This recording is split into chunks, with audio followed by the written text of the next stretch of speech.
तो दोस्तों welcome everyone to dear मित्रों। तो दोस्तों आज का हमारा टॉपिक इकोनॉमिक में से है। अभी हम लोग की एग्ज़ाम्स काफ़ी पास में आ गई है और अभी ऑलमोस्ट सारे कॉलेजेस में इंटरनल्स भी स्टार्टअप हो गए।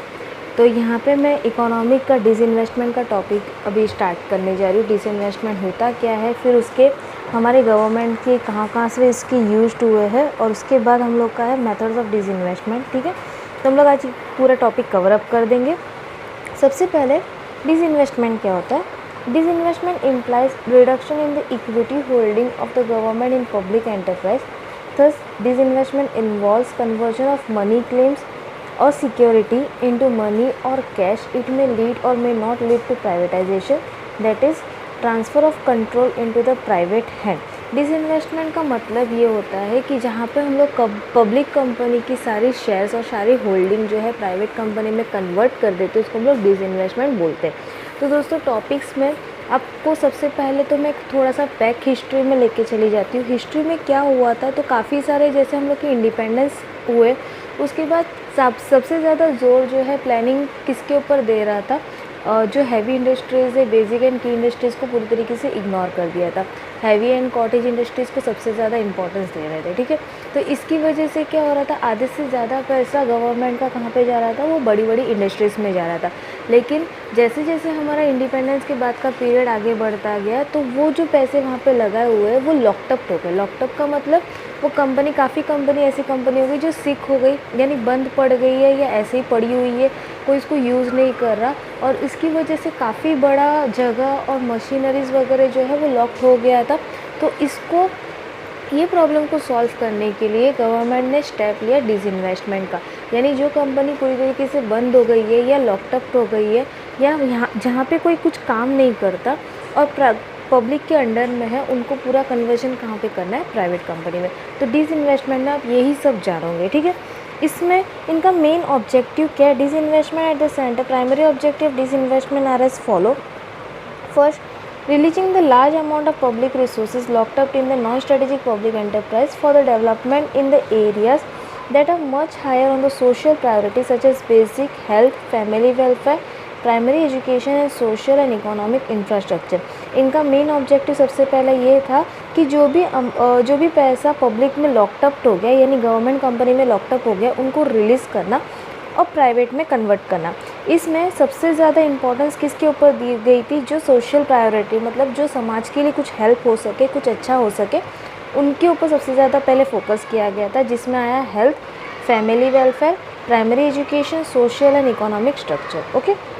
Second, reducing public depth. Public company में पैसे लगाने की वजह से सिर्फ और सिर्फ हम डेप्थ में जा रहे थे, यानी लोन्स पढ़ते जा रहे थे, लेकिन हम लोन्स के पेमेंट नहीं कर पा रहे थे।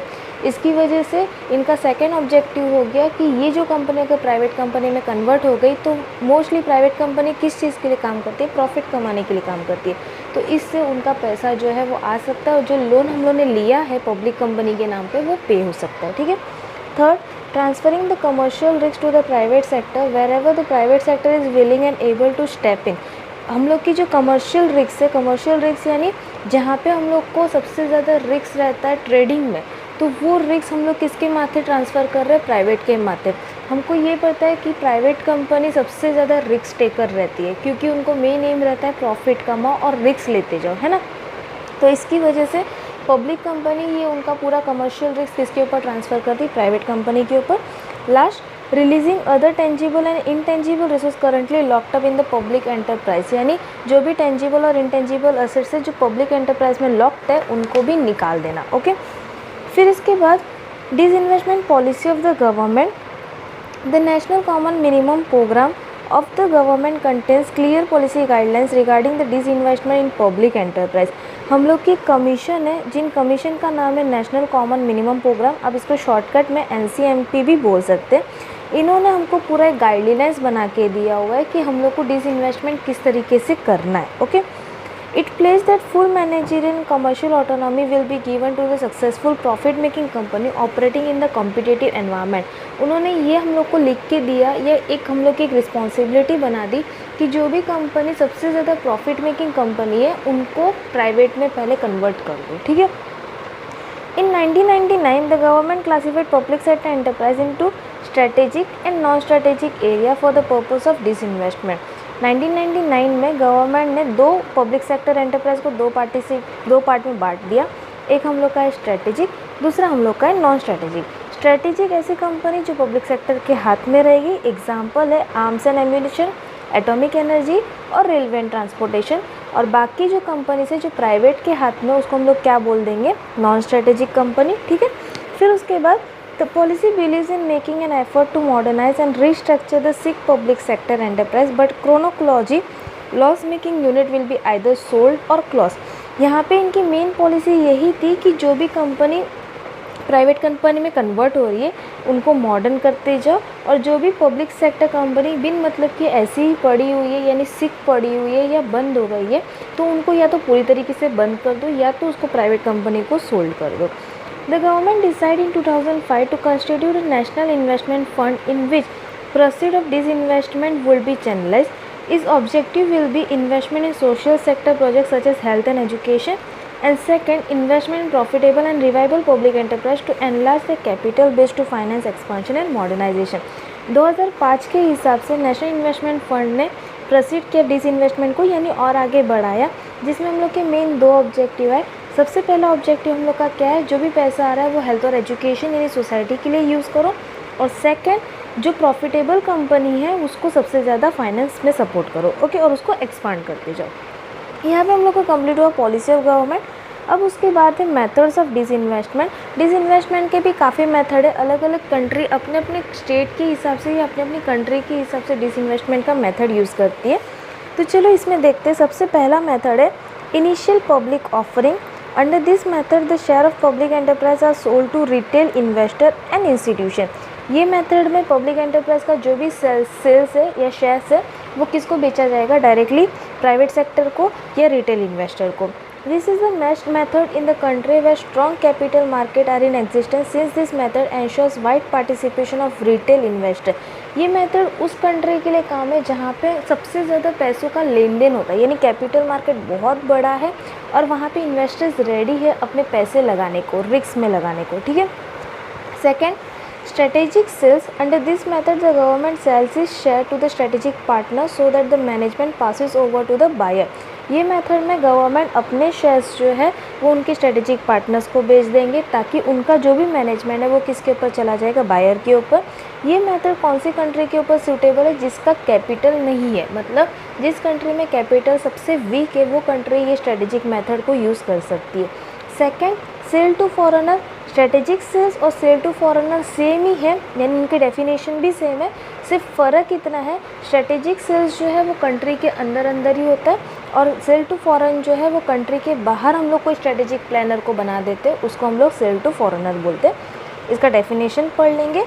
This method is similar to the strategic sales method but the buyer in this case is not a domestic company rather it is a foreign company. जो मैंने आपको बताया कि यहाँ पे बायर जो रहता है वो डोमेस्टिक कंपनी यानी अपनी खुद की कंपनी का कोई मेंबर नहीं रहता, बाहर की कंपनी का कोई मेंबर बन जाता है, ओके।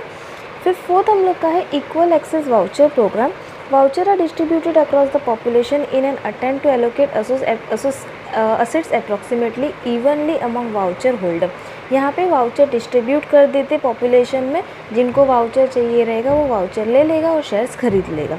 तो this method is speedy and fair, it does not raise enough revenue for the government. ये मेथड भले ही बहुत फास्ट एंड फ्यूरियस हो, लेकिन इसमें से सबसे ज़्यादा पैसा नहीं अर्न कर सकते, यानी पैसे नहीं बना सकते। क्यों? क्योंकि ये पॉपुलेशन को बांटा जाता है, इसमें मिडिल क्लास पीपल भी आते हैं, रिच क्लास पीपल भी आते हैं, इवन पुअर क्लास पीपल भी शेयर्स कभी कभार खरीदते हैं, ठीक है। तो इसकी वजह से जितना फाइनेंस गवर्नमेंट को चाहिए उतना फाइनेंस नहीं बना सकते। लास्ट हम लोग का है management employee buy out. In this method management and employee themselves buy the share.